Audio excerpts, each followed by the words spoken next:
मेरा नाम हिमांशी, मैं हर्षिता। हमें भारत देश का नागरिक होने में बहुत गर्व है। इस विषय पर हम हमारे कुछ विचार रखना चाहते हैं।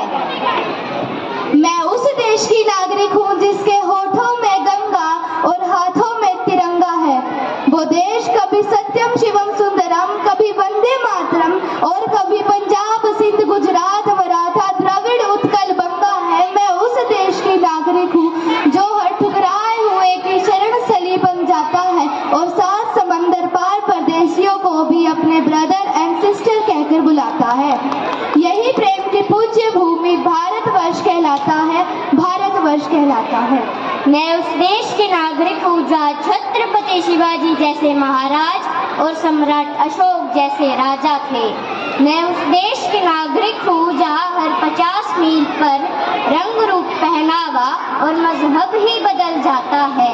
मैं उस देश के नागरिक हूँ जहाँ ढाल ढाल पर सोने की चिड़िया को पाया जाता है। मैं उस देश की नागरिक हूँ जहाँ अपने भूगोल से पहले इस ब्रह्मांड के भूगोल को समझा जाता है। मैं उस देश की नागरिक हूँ जहाँ की मातृभाषा हिंदी है, फिर भी यहाँ के लोग हिंदी बोलने में कतराते हैं और अगर अंग्रेजी बोलनी नहीं आती तो खुद ही खुद को शर्मिंदगी एहसास दिलाते हैं। मैं उस देश की नागरिक हूँ जहाँ सभी रीति रिवाजों पर चलते हैं, जहाँ छोटों का प्यार और बड़ों का आशीर्वाद पाया जाता है।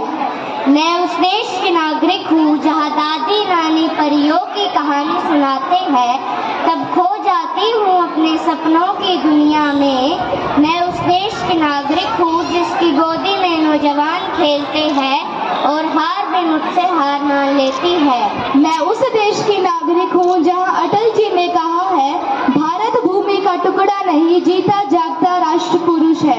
ये अभिनंदन की भूमि है, ये वंदन की भूमि है, ये अर्पण की भूमि है, ये तर्पण की भूमि है। इसकी नदी नदी हमारे लिए गंगा है, इसका कंकर कंकर हमारे लिए शंकर है। हम जिएंगे तो इस भारत के लिए और मरेंगे तो इस भारत के लिए, और मरने के बाद भी गंगा जल में बहती हुई हमारी अस्थियों को कोई कान लगाकर सुनेगा तो एक ही आवाज आएगी, भारत माता की जय, भारत माता की जय।